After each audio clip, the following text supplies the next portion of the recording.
Halo Tribuners, salam jumpa di Tribun Ambon hari ini. Kami akan hadirkan informasi terupdate dari kota Ambon dan sekitarnya. Bersama saya Tanita Patesina, kita mulai dengan berita pertama. Sandiaga Uno pamer aksi juggling alat pukul tifa saat buka Festival Musik Rakyat Ambon. Menteri Pariwisata dan Ekonomi Kreatif Sandiaga Uno menunjukkan aksi kerennya melakukan juggling saat membuka acara Festival Musik Rakyat Ambon. Momen menarik itu terjadi dalam acara pembukaan peringatan 2 tahun Ambon City of Music di Jalan Slamet Riyadi, Kecamatan Sirimau, Kota Ambon, Jumat 29 Oktober malam. Saat memukul tifa tanda pagelaran dimulai, Mas Menteri ini melakukan aksi juggling dengan melempar alat pukul tifa. Pemukul tifa pun terputar di udara dan ditangkap kembali dengan tangan kanannya. Tak hanya sekali, 3 kali atraksi yang biasa dilakukan menggunakan bola itu ditunjukkannya. Sontak membuat Wali Kota Ambon, Richard Loenapesi dan Diva Indonesia, Ruth Sahanaya tertawa dan terpukau olehnya. Bahkan warga yang datang menghadiri pun terkesima dan menyorakan menteri yang kerap disapa Sandi itu. Selain membuka Festival Musik Rakyat, Mas Menteri juga menandatangani prasasti pengabdian nama-nama musisi berdarah Maluku yang menorehkan prestasi di kancah nasional maupun internasional.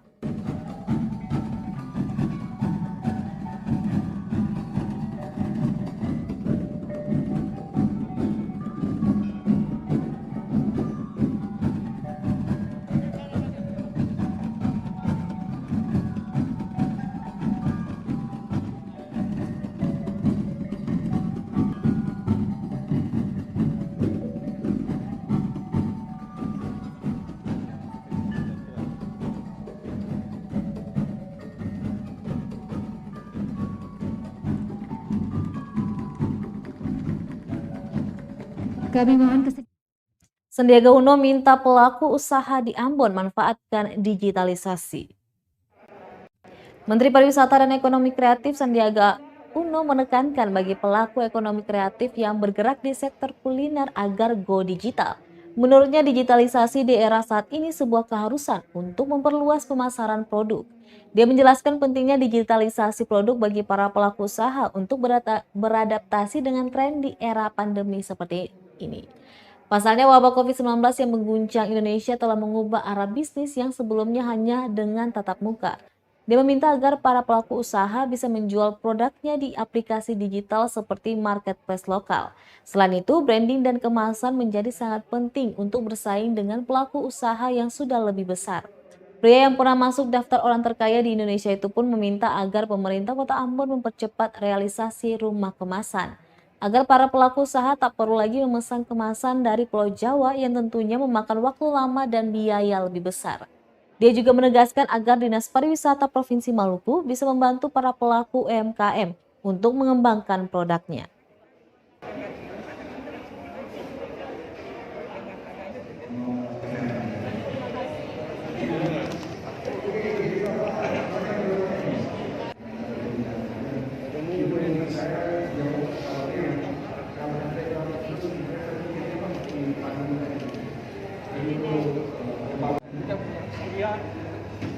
Contoh orang banyak kuliner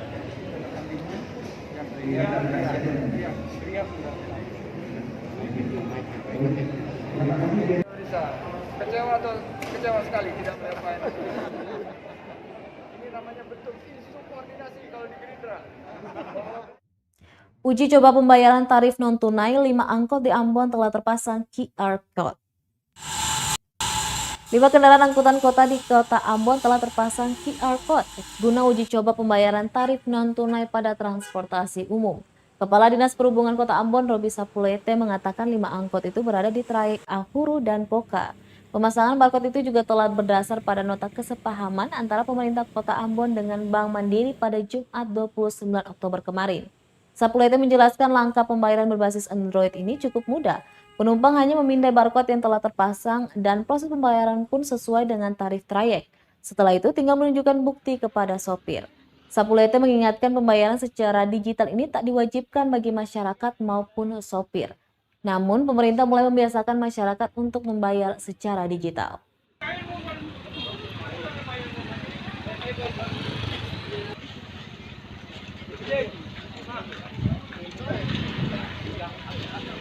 Santai.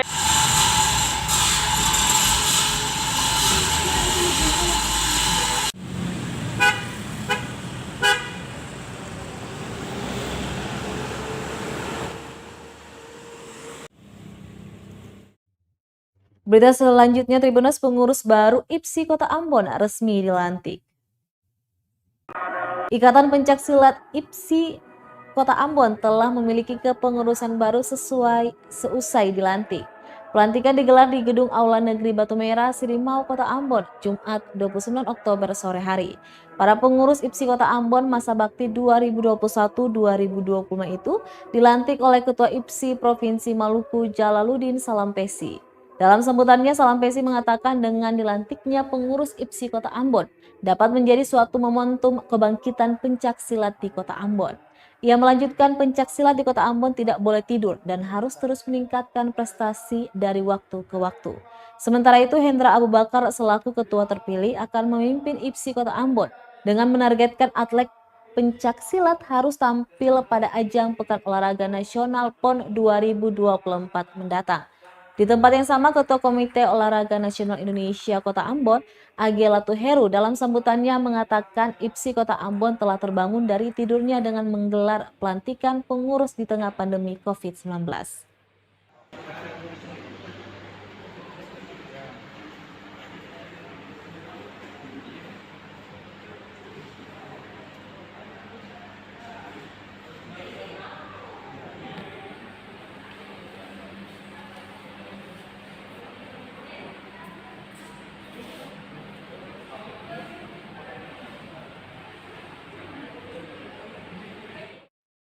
Ikut vaksinasi dapat sembako, warga Kota Tua ramai minta disuntik.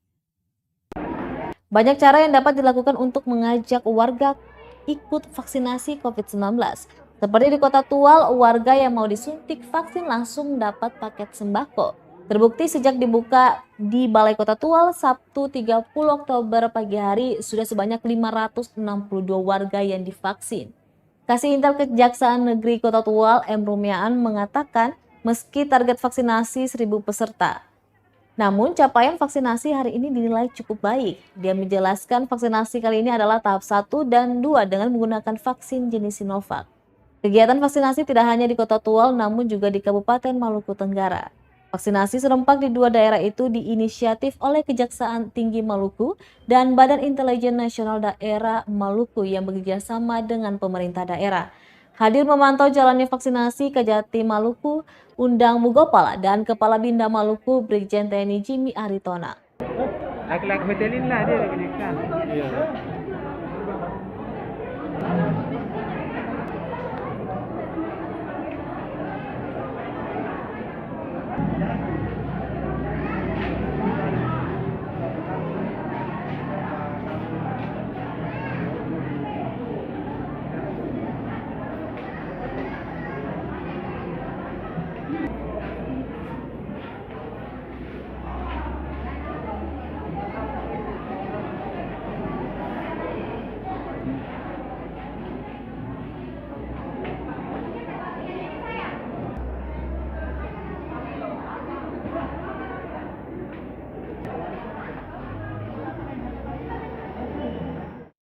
Baik Tribuners, demikianlah Tribun Ambon hari ini edisi 30 Oktober 2021. Saya Tanita Patesina beserta tim redaksi yang bertugas undur diri. Sampai jumpa lagi. Selamat berakhir pekan Tribuners. Amato. Terima kasih sudah nonton. Jangan lupa like, subscribe, dan share ya.